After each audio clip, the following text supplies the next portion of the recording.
In the early summer of 1963, the Arizona desert stretched wide and endless under a white sun. It was the kind of land that looked empty, yet held stories buried beneath every grain of sand. Along a dirt road 30 miles outside Bisbee, a rancher named Bill Hargrove lived with his wife and 2 sons on a quiet spread of land. He was a man who worked hard, spoke little, and fixed what he could with his own hands. His horses were thin but strong, his fences old but standing, and his days began before the sun rose. Bill wasn't rich, not even close. He had inherited the ranch from his father, who had fought the land and weather his whole life. Money was tight, and every repair came out of whatever he could save from selling cattle. He had a way of finding value in things others had given up on. Old nails, scrap lumber, worn-out wire. To him, they were gold if they could be reused. One dry afternoon, Bill drove his pickup into town to buy feed and check the county notices. Inside the dusty courthouse, a clerk pinned a fresh paper to the bulletin board, a list of properties being sold at tax auction. Most were small parcels of forgotten land, old mining claims, and a few run-down buildings. As Bill ran his finger down the list, one item caught his eye: abandoned cabin and 0.6 acres. Crow Hill area, minimum bid 0 by 20. He raised an eyebrow. 20 cents? That was less than a cup of coffee. The clerk chuckled when he asked about it. Nobody's wanted that place in years, she said. Roof's half gone, the ground's useless, and it's haunted if you believe old talk. You want it, you can have it, Bill smiled. He didn't believe in ghost stories. He believed in wood, nails, and work. A cabin, even a broken one, meant boards he could use for fencing or storage. And for 20 cents, it was a deal too good to pass up. That night, he told his wife, Martha, over supper. She frowned when he said, Crow Hill. You know folks say strange things about that area, she said softly. Pa used to tell stories about sounds at night, about shadows moving where there shouldn't be any. Bill chuckled and reached for his coffee. You can't scare me with stories, Martha. If there's any noise out there, it's coyotes or wind. She smiled but didn't argue. She had lived long enough in the desert to know the wind sometimes carried more than dust. The next morning, Bill signed the papers, paid his 20 cents, and became the new owner of the Crow Hill cabin. The drive out there took nearly an hour along a road that barely deserved the name. His truck bounced and rattled over stones and dry creek beds. The sun beat down on the hood until it shimmered. Not a single other vehicle passed him the whole way.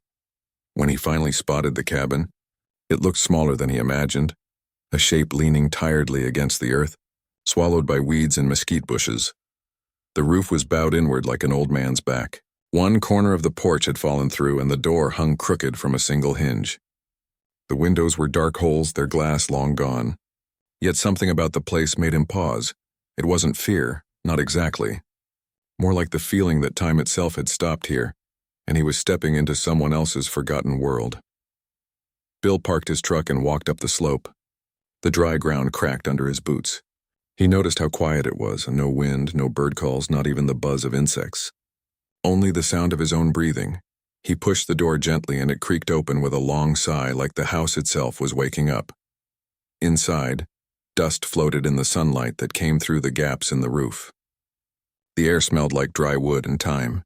Cobwebs hung in every corner. A broken chair lay on its side near a cold stone hearth. Bill took a slow step forward, testing the floor.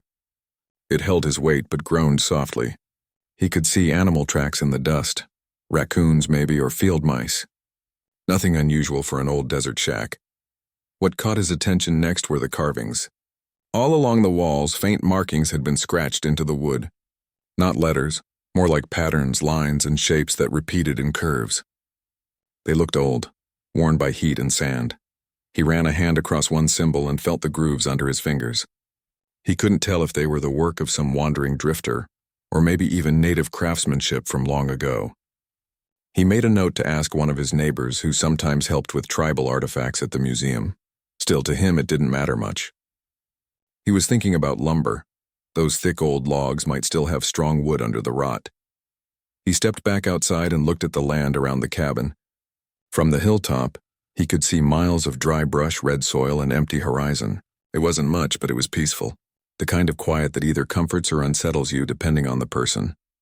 Bill took off his hat and wiped the sweat from his forehead. You're mine now, he said to the cabin with a small grin. We'll make something out of you yet. Over the next few days, he returned to the site after chores. He brought a small toolbox, a crowbar, and a canteen of water. His plan was simple: take apart what he could use, burn what he couldn't, and haul the rest away. The more time he spent there, though, the more he noticed things that didn't quite fit. The ground near the back of the cabin seemed disturbed, as if someone had dug there once long ago and filled it in. The rocks were arranged in neat, unnatural lines, and sometimes when the wind picked up, it seemed to carry a faint hum, not a whistle or a howl, but a soft tone, like someone singing far away. Bill mentioned it once to his ranch hand. Eddie, a young man who helped him with cattle drives. Eddie's face went pale the moment he heard Crow Hill.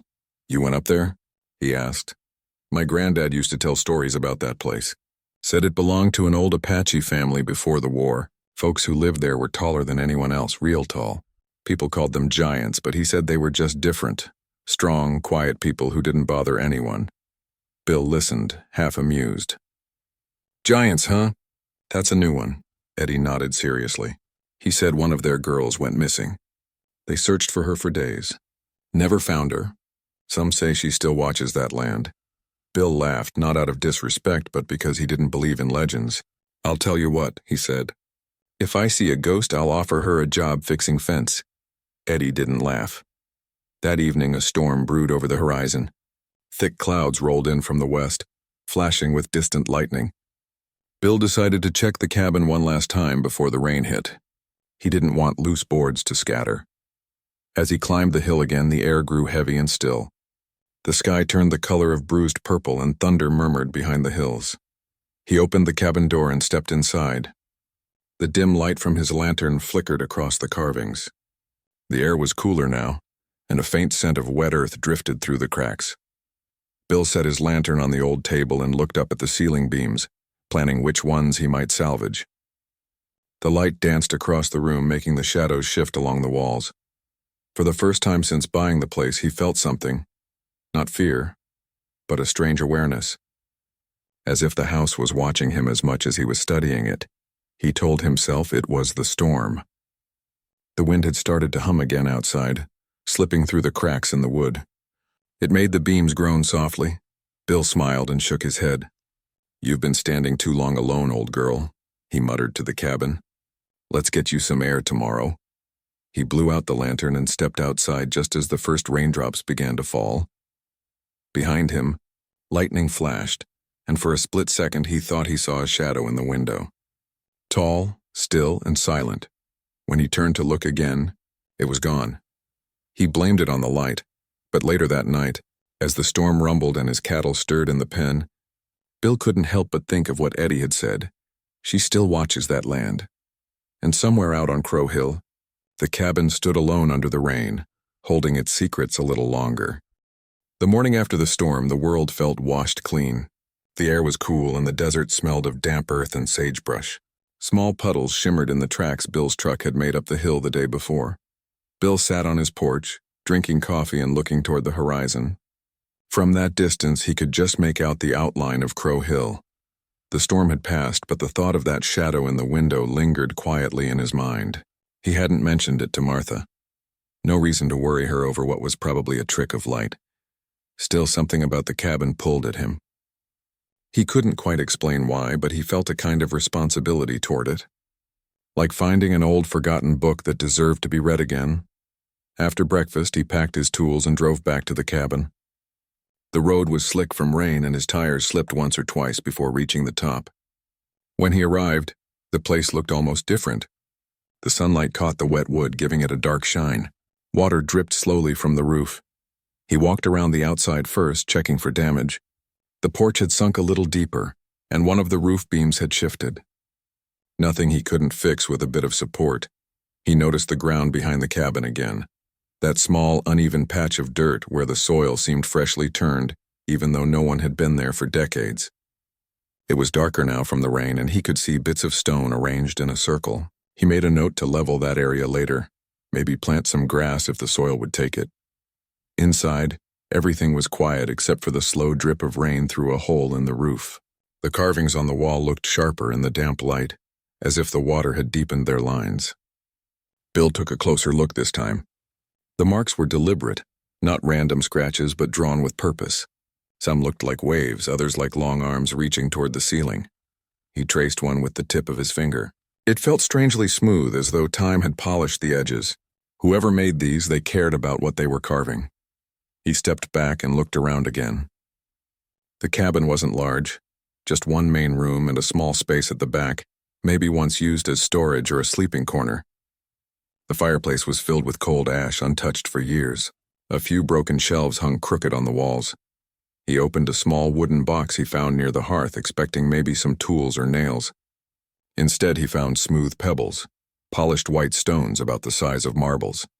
There were also a few beads made of turquoise, faded but still beautiful. He turned one in his palm, wondering who had left them and why. When he stepped back outside, the sky had begun to clear. The wind came soft from the west, carrying the sound of rustling leaves. Bill sat on the porch step, resting for a moment. He thought about what Eddie had said, about the tall Apache girl who vanished. He didn't believe in ghost tales, but the story had weight, the kind that stays with you even if you laugh it off. There were truths hidden inside old legends. That much he knew. Maybe this land remembered more than people realized. That afternoon he began working. He removed loose boards, hammered nails where the wood still held, and cleared debris from inside.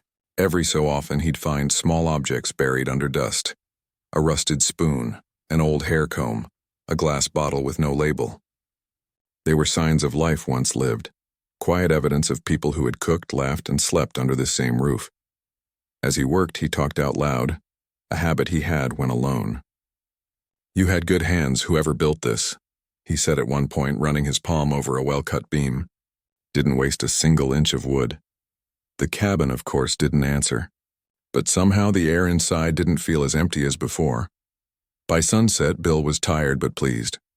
The structure was sound enough to stand a few more years. He locked the door with a piece of rope and turned to leave, then hesitated. The storm clouds were returning faster than expected, rolling in with a low hum.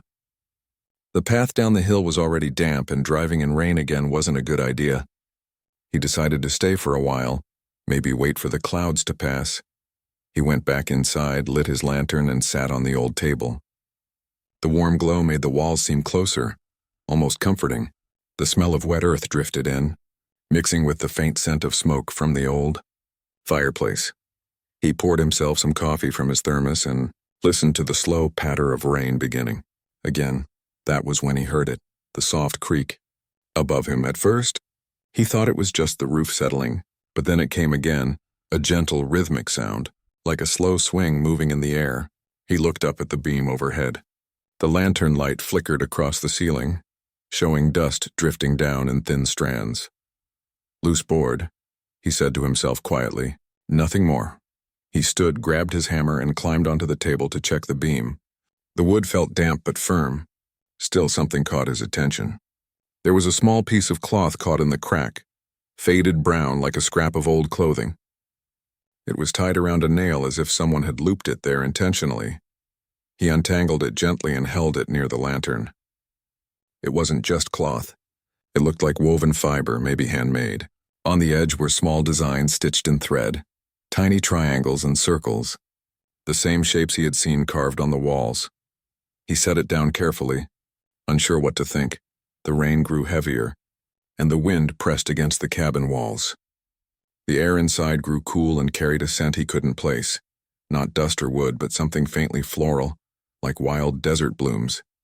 It was strange because nothing was flowering this time of year. Bill rubbed his arms and decided he'd done enough for the night. He didn't want to drive home in a storm, but he also didn't want to sleep in a cabin that creaked like a whispering ship. So he waited for the rain to ease. Hours passed. The lantern burned low, and outside the sound of water softened. The air felt lighter again, and the night was calm. He finally gathered his things, stepped out, and locked up. The moon had come out from behind the clouds, silver and bright. The wet ground reflected its light like a sheet of glass. As he walked toward his truck, he stopped and looked back at the cabin one last time. In the moonlight, the carvings along the outer wall seemed to shimmer. For a heartbeat, he thought he saw movement inside, a pale shape near the window. It didn't frighten him, but it made him pause. He stared for several seconds, waiting to see if the light shifted again. When it didn't, he exhaled, shook his head, and climbed into his truck. The engine started with a grumble. As he drove down the hill, he could see the cabin fading in his rearview mirror. A small, lonely box of shadows under the silver sky. When he got home, Martha was waiting at the door, worried. "You stayed late," she said. "Storm nearly came through again." "Yeah," Bill replied, hanging his coat. "I was just fixing up the roof a bit." "Did it feel strange?" she asked.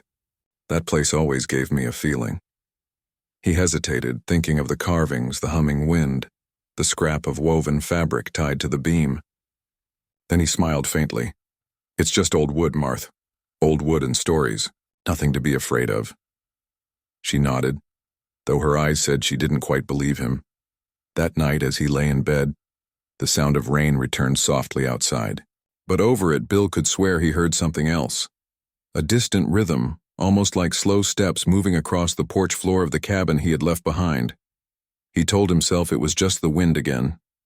Just the wind, but even as he drifted towards sleep, his mind returned to that cloth scrap with tiny symbols, the same ones carved into the walls.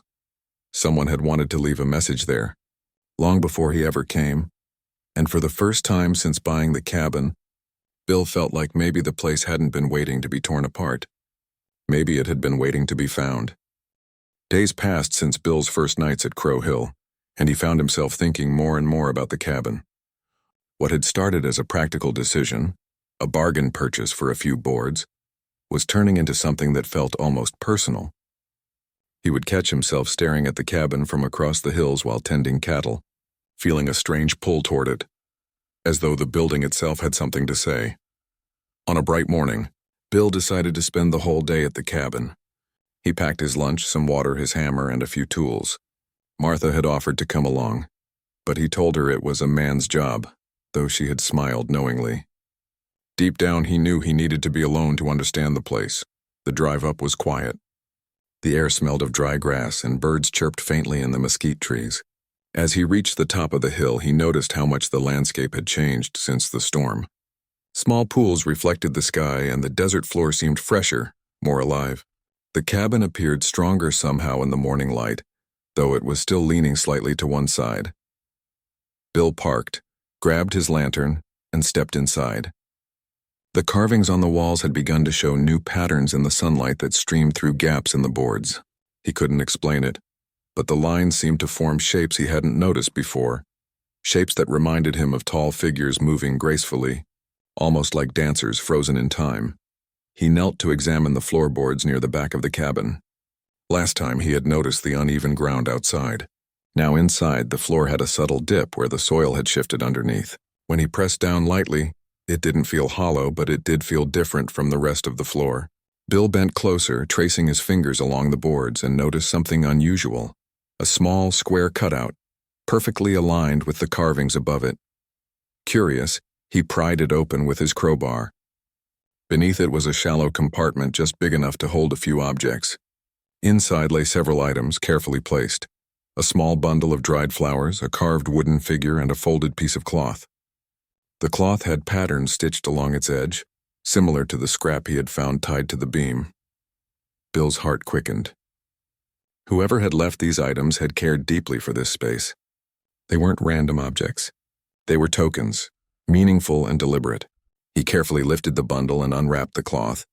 It revealed a tiny carving of a human figure, taller than a normal child with long arms and legs exaggerated in proportion.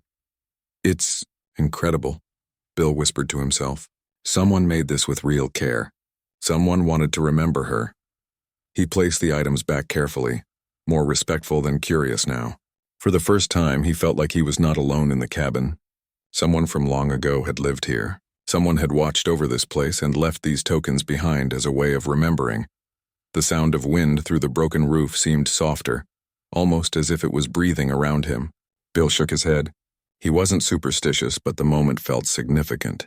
He could almost feel the presence of the people who had once called this cabin home. That afternoon, Bill began a more thorough inspection of the cabin. He wanted to know everything about the place, every crack, every beam, every detail of the floor.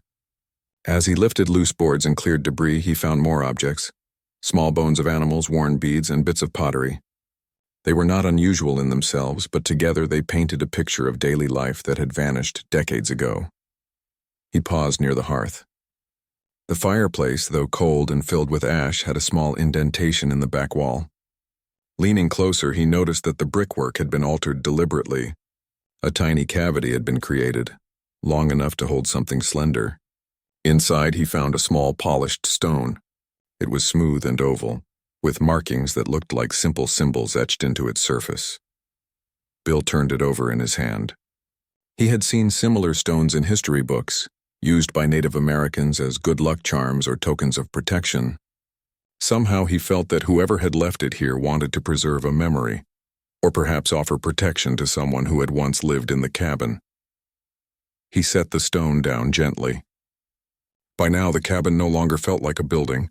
It felt like a bridge across time, connecting him to people who had lived and loved here long before him.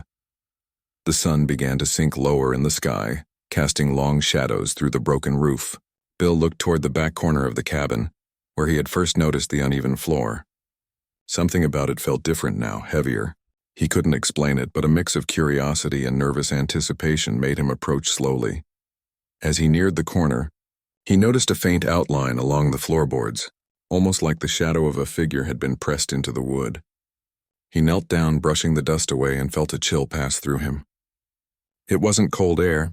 It was something deeper, a sense that he was standing in a place of history and memory. He stepped back and exhaled. "Okay, old girl," he said quietly. "I get it. I'm not here to hurt anything." The wind whispered through the roof again, and for a moment Bill thought he heard a faint laugh.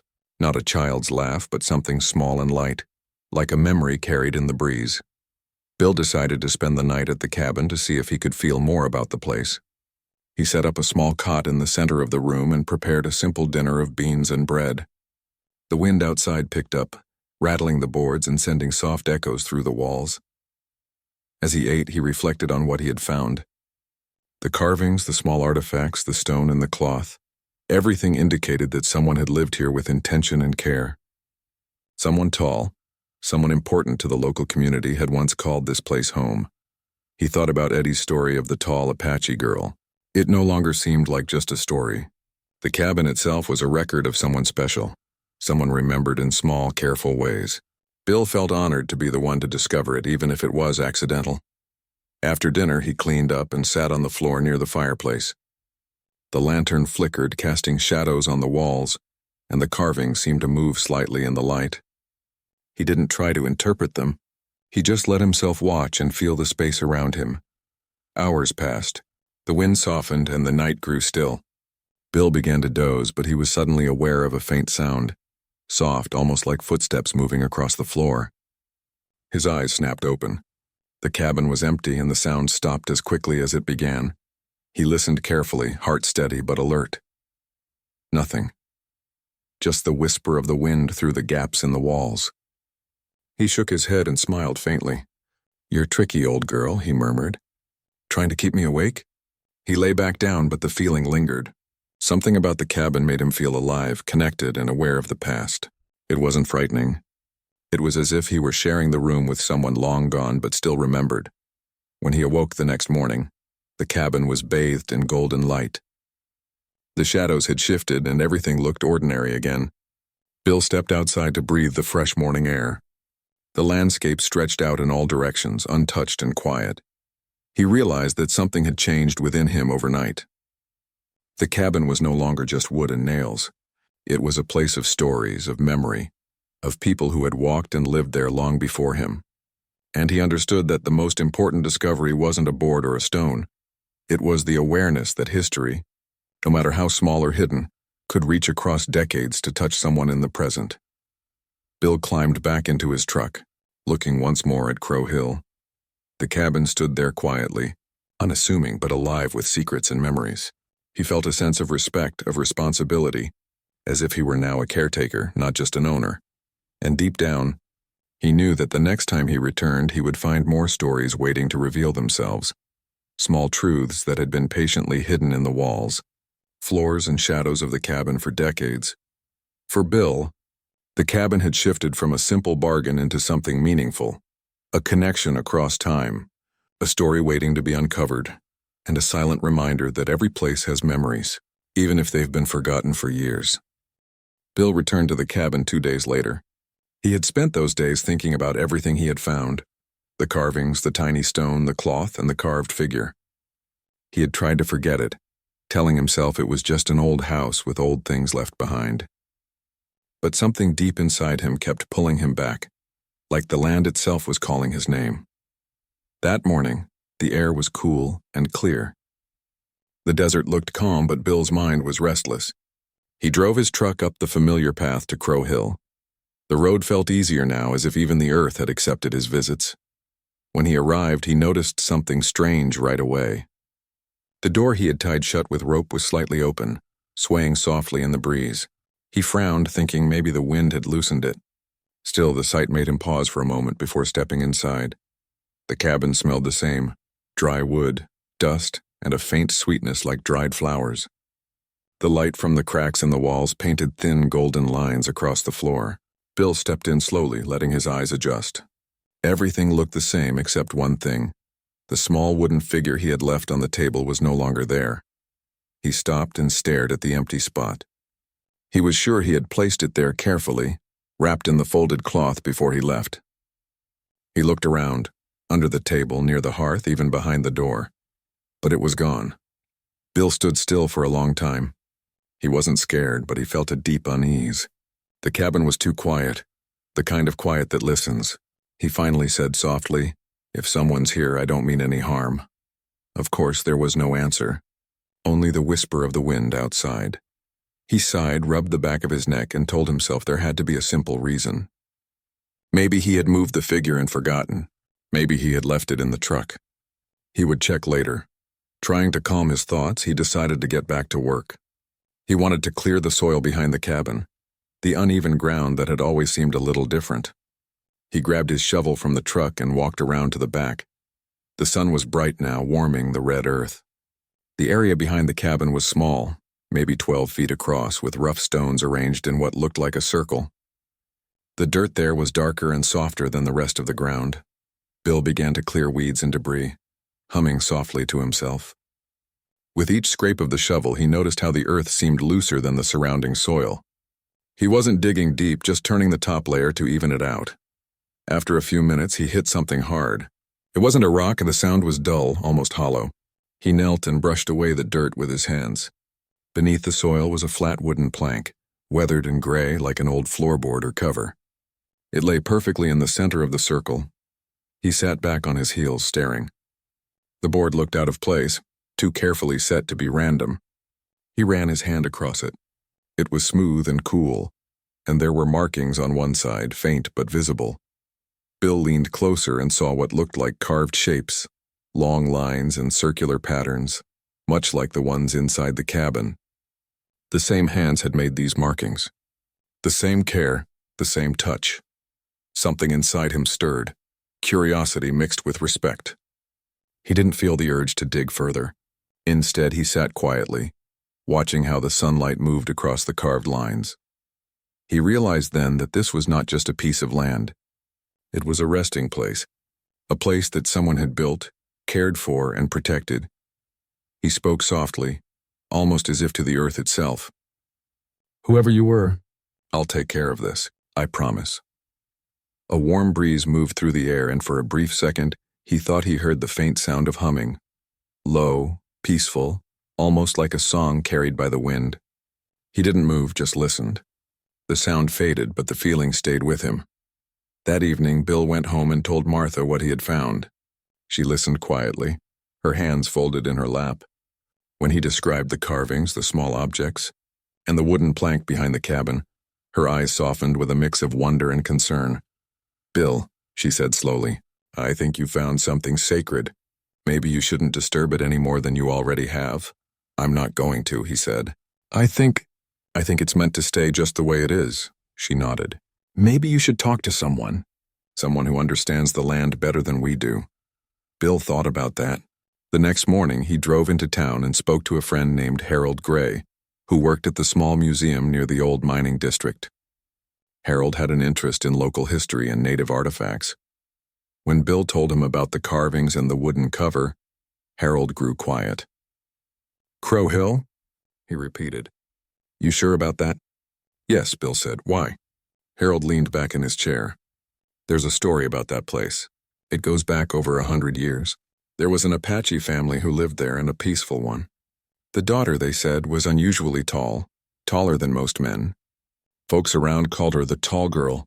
She helped her people during drought years, carrying water from miles away, tending the sick. They said she was gentle, strong, and different in a way people didn't understand. Bill listened carefully. After her family moved on, Harold continued, some people said she stayed behind. Others said she was buried on that land. No one ever found her resting place. Some thought it was a legend. Bill's voice was quiet. Maybe it wasn't just a story. Harold looked at him seriously. If you really found carvings and personal items, Bill, then that land holds history. You should report it properly. Let the right people come look. It's not just any cabin anymore. It's a piece of memory. Bill nodded slowly. Yeah, I think you're right. A week later, a small team from the University of Arizona arrived to study the site. Bill guided them up Crow Hill, helping them unload their tools. They treated the place with quiet respect, speaking softly as they examined the carvings and markings. The team confirmed what Harold had suspected. The carvings were old, possibly late 1800s. The wooden plank behind the cabin covered what looked like a memorial site. They carefully brushed around it but didn't open it. Instead, they recorded everything and decided to preserve the land as it was. One of the researchers, a woman named Dr. Alvarez, turned to Bill and said, "Whoever lived here, they were loved. You can tell by how carefully everything was left." Bill nodded. "I felt that too," she smiled gently. "You did the right thing, Mr. Hargrove. Some stories are not meant to be uncovered, just remembered." After the researchers left, Bill stood alone by the cabin. The sun was low, painting the land gold and orange. The carvings on the walls glowed faintly in the warm light, and the wind hummed softly through the gaps in the boards. He walked to the back, where the circle of stones surrounded the wooden plank. He knelt and brushed a few leaves aside.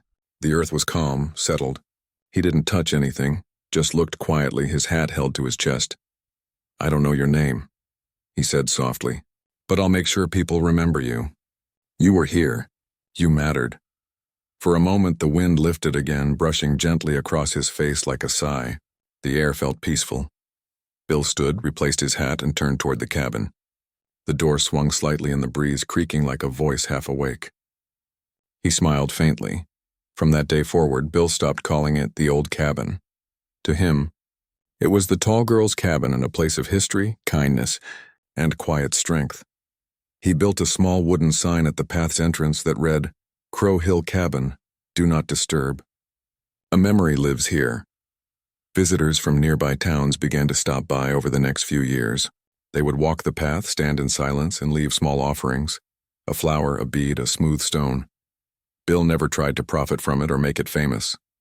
He simply kept it safe, fixing the fence, clearing weeds, and letting the story stay where it belonged, in the land, in the air, and in the quiet hum of the wind across Crow Hill. And whenever the wind whispered through the valley, Bill sometimes thought he could still hear a soft voice among it, a gentle song, like someone tall and kind humming to the land that had always been hers. The years passed slowly on Crow Hill, and Bill Hargrove's visits to the cabin became a rhythm in his life. He no longer went there for practical reasons. There were no boards to take, no repairs urgently needed. Now he went for the quiet, for the connection, and for the stories that seemed to linger in the wood and soil. Each time he approached the cabin, he noticed subtle changes in the landscape. The desert grass grew in slightly different patterns after the rains. Small wildflowers appeared where none had been before. The wind seemed softer and more thoughtful, carrying whispers of the past that he had learned to listen for. Bill often thought about the tall girl. He didn't know her real name, and no records remained. But in his heart she was real, a figure of strength, kindness, and endurance. The items he had found, the carvings and the wooden plank behind the cabin, they weren't just remnants of a past life. They were messages, waiting for someone who would care enough to notice. Over time, neighbors and travelers began to take an interest in the cabin. Unlike typical tourist sites, this place remained quiet and respectful. People would walk up the hill, stop near the carved walls, and leave small offerings, a bead, a flower, or a carefully chosen stone. Bill welcomed their visit silently, watching from a distance, knowing that the cabin story was not his to tell fully. It belonged to the land, to the tall girl, and to the generations who had lived there before. One afternoon, a young boy named Tommy, no older than 10, came with his father. He was curious and full of questions, eager to explore. Bill greeted them at the fence and gently explained the rules. "This cabin," he said, pointing to the building leaning slightly under the sunlight, "is not a playground. It's very old, and it belongs to someone who lived here long before we were born. You can look, you can see, but you must respect it." Tommy nodded seriously, and the two of them walked slowly toward the cabin. Inside, the boy's eyes grew wide as he looked at the carvings. He reached toward them, then stopped, remembering Bill's words. "They're beautiful," Tommy whispered. "Who made them?" "No one knows the name," Bill replied. "But they tell a story. They tell us someone lived here with care, and we should remember her." For Tommy, it was more than a lesson in respect. It was a moment of connection, a way to understand that the past was not something distant or invisible, but alive, waiting in places like Crow Hill. Bill continued to document what he could without disturbing the site. He took notes about the carvings, measured the circle of stones behind the cabin, and photographed the small wooden plank from a respectful distance. Each record he made was carefully stored in his home, a quiet archive of a story that would otherwise have been forgotten. As word of the cabin spread among historians and local enthusiasts, a small team of researchers visited occasionally. They came to study the carvings and the artifacts, always treating the place with reverence. Bill guided them up the hill, sharing what he knew about the site, but always reminding them that the cabin was a memorial, not a display. One spring, a researcher named Dr. Alvarez, whom Bill had met years earlier, returned with a group of students. They knelt near the carved walls and traced the symbols lightly, careful not to damage anything. "These carvings," Dr. Alvarez explained to the students, "represent more than art. They are messages, stories left behind by someone who lived with meaning, intention, and respect for her people and her land." Bill listened quietly, watching the students' eyes widen as they considered the life of the tall girl. He realized then that Crow Hill was more than a cabin. It had become a classroom, a place of learning, a bridge across time. One afternoon, Bill stood alone at the back of the cabin, looking down at the wooden plank that covered the shallow memorial beneath the stones. He didn't touch it. He didn't need to. The items beneath it, the carved figure, the small stones, and the folded cloth, had been left carefully, and he understood that they were not to be moved. Instead, he knelt beside the circle and placed a small wildflower on the edge. It was the first flower he had left there. It was simple, but it was his way of saying thank you. "You're remembered," he whispered. "You were strong and you were kind, and people still care." The wind stirred lightly, and for a moment the desert seemed to hold its breath. Bill smiled faintly, feeling a quiet warmth in his chest. Over the years, he added a few more flowers, small stones, and sometimes a turquoise bead. He never forced the story on anyone. Visitors came, learned quietly, and left quietly. The cabin remained unspoiled, a silent monument to a life once lived and to the care someone had taken to preserve it. Bill's family began to understand the importance of the cabin as well. His sons would sometimes accompany him, walking slowly up the hill, learning how to approach history with respect. Martha often sat at the truck knitting or reading, watching the land and the cabin in silence.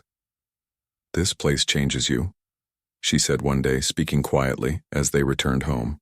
"It makes you think about people, about time, and about what it means to be remembered." Bill nodded. "I feel it too.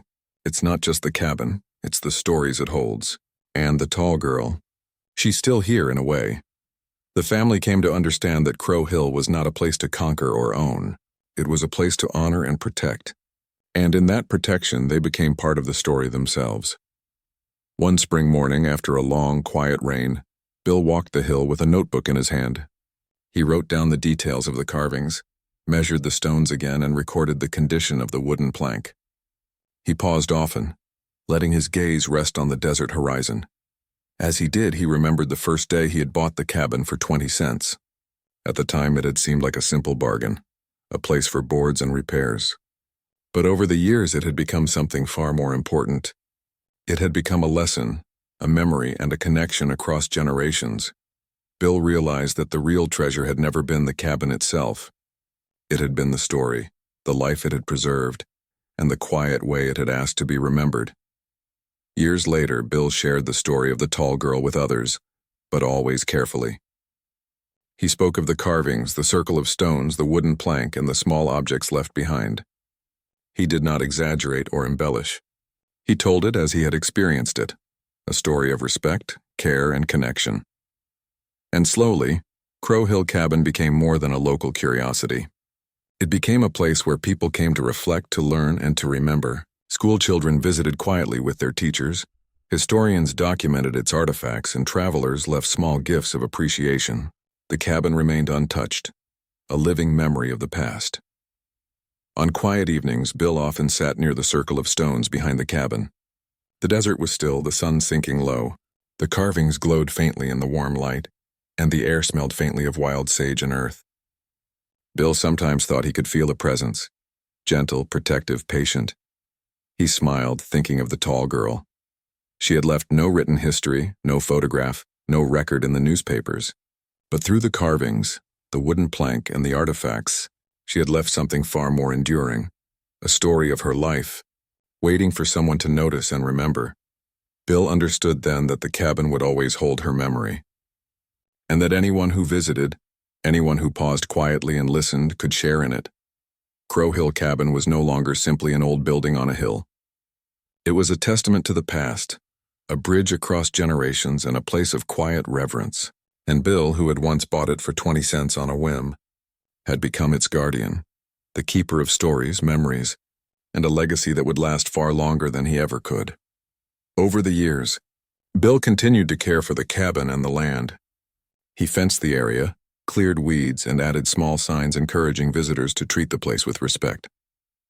People listened, and the cabin remained intact, a quiet monument to someone who had lived long before any of them were born. And in the evenings, when the wind blew softly across the hill, carrying the scents of desert flowers and sage, Bill sometimes thought he could hear a faint hum, soft and gentle, a reminder that the tall girl was still there, watching over the land she had loved, remembered quietly by those who took the time to notice. Crow Hill Cabin was no longer just wood and boards. It had become a story, a memory, and a reminder that some treasures are measured not in money, but in care, respect, and the willingness to remember. And in that story, Bill and everyone who visited became part of something timeless, a connection across generations, a silent bond with someone who had lived, loved, and left a quiet mark on the world.